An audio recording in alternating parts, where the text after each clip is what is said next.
Returning to our top story on the China-Russian summit between Xi Jinping and Vladimir Putin, we have with us Professor Li Mingjiang. He's the Associate Professor and Provost Chair in International Relations at the S. Rajaratnam School of International Studies at Nanyang Technological University. Professor, let's get right down to it. Now, earlier, our correspondent spoke to us. He said no big deals on either military support or even a furthering of economic support from China to Russia at a point when Russia deeply needs more economic support. So apart from the hyperbolic gush about brotherly ties, dear friends, and a new era of special relations, what did we see coming out of this summit? Well, there are a couple of takeaways. Particularly from the Chinese perspective, it was perhaps a quite successful visit.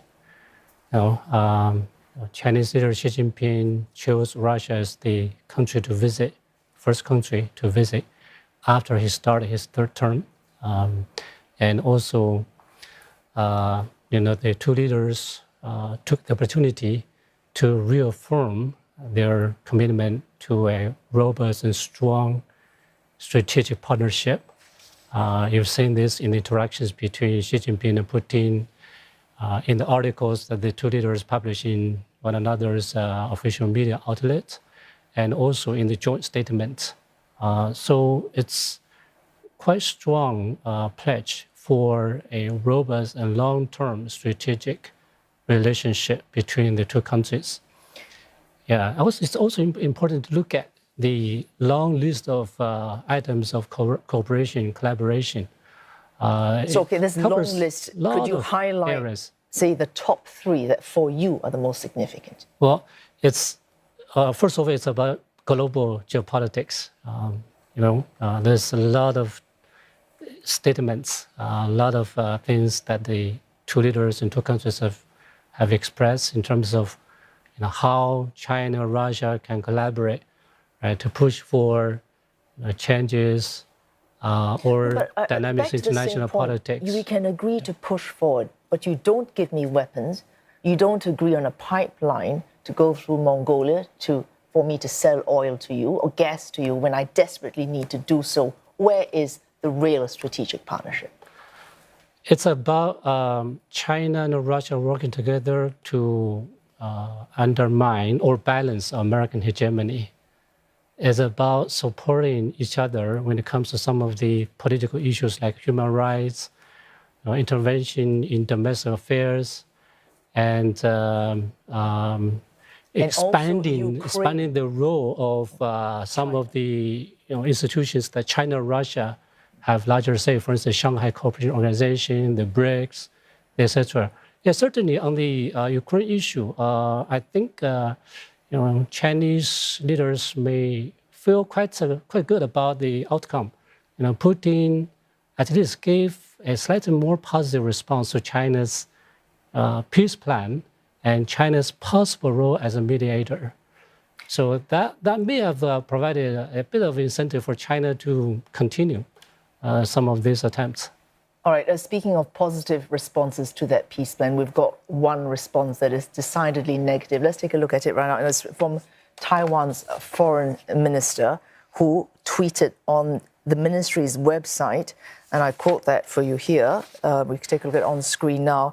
The PRC threatens war against Taiwan and others, but wants to propose a peace plan to Russia, who initiated that war against Ukraine. We ain't no idiots. Now, excusing that solecism there, of the many things that we can think he is, Ukraine's president is no idiot. And yet he has openly been very, very positive about speaking to China and thinking that there is something to be said for China's peace plan. Yeah, we've seen sort of like ambivalent response from Ukraine towards China's peace plan. I guess for Ukraine, it does no harm if any major power or another party wants to call for peace or work to help facilitate peace.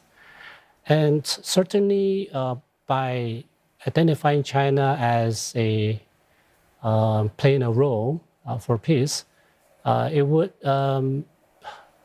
create a bit of pressure on China in terms of how China is going to handle, Russia.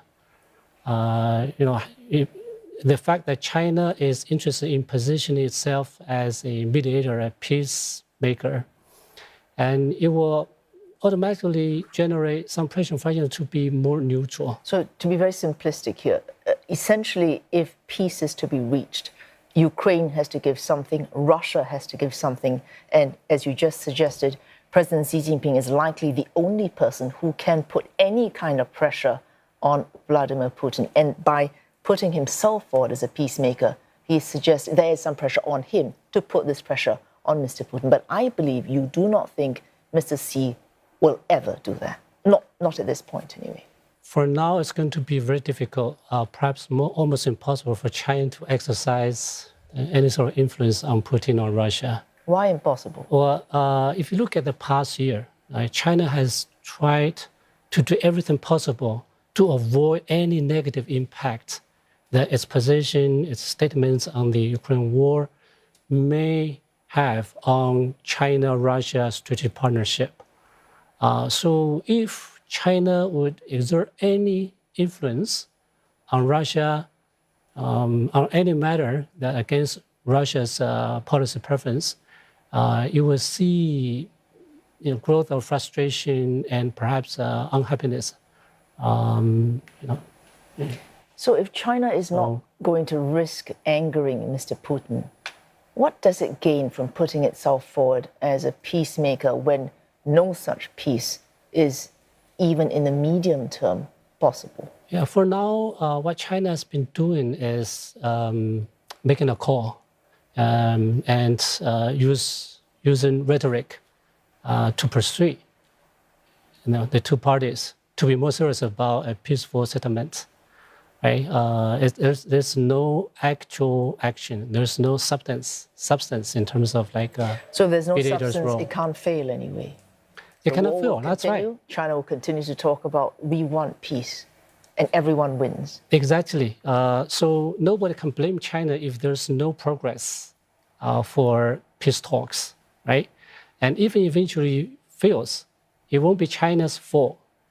It will be the participants themselves. So for China, it's a safe bet, right? You call for peace, you make some general proposal for political settlement, and you can gain some moral high ground. It's a positive development, and I think some people will say, no matter what, a war cannot, be forever. Ultimately, you need a settlement, and conflict really has to be resolved through negotiations. All right, but we look at the very first step of China's peace plan. Let's take a look at that. In fact, let's not even go to the 12 points of that peace plan. If we stay on the very first, all countries' sovereignty, independence, and territorial integrity will be effectively guaranteed. Now, on that first item alone, many people, certainly Taiwan's foreign minister, would say, well, we're not seeing that. What kind of peace plan is this if you are going for a banquet, a state banquet, with a man who has clearly violated someone else's territorial integrity? China's aware of this, no? Of course. I think the contradictions are there. I think people in China also understand. But the pro-Russia position that China has held ever since the outbreak of the war cannot be changed. There's a fundamental driving force behind China's policy and posture. And the only thing that China can do is to become slightly more neutral and become slightly more active in terms of engaging Ukraine, which may happen in the short term. But for China, we've seen some of the comments from Chinese analysts, the issue of Ukraine war and issue of Taiwan are quite different. So, other people may see, sort of, contradictions or analogy, but for China, these are separate Okay, a final question here, since you bring up Taiwan. When this invasion started, a lot of chatter, certainly in Asia, because Taiwan is a very big issue here, was China, and this is one way of thinking about this, will look at what's happening in Ukraine and see the support that Ukraine is getting from countries, organizations that before the war, many people thought would not unite in favor of defending Ukraine. And yet they have done so in the past year. China will draw lessons from this and therefore be more circumspect in how it approaches Taiwan. In this year and a bit, has that actually happened? Well, I don't think the Ukraine war is going to change China's overall plan on the Taiwan issue. Its ultimate goal of unification perhaps will stay. But I think a lot of people will believe that the war itself and the cost that Russia has experienced may have made Chinese decision makers to be more cautious when it comes to the Taiwan issue. They will probably have to think about how to make better preparation economically, politically, so militarily, that any attack has or whatever. to be fast and necessarily successful. I think they have to bear in mind the sanctions and economic consequences if there's military solution on the Taiwan issue.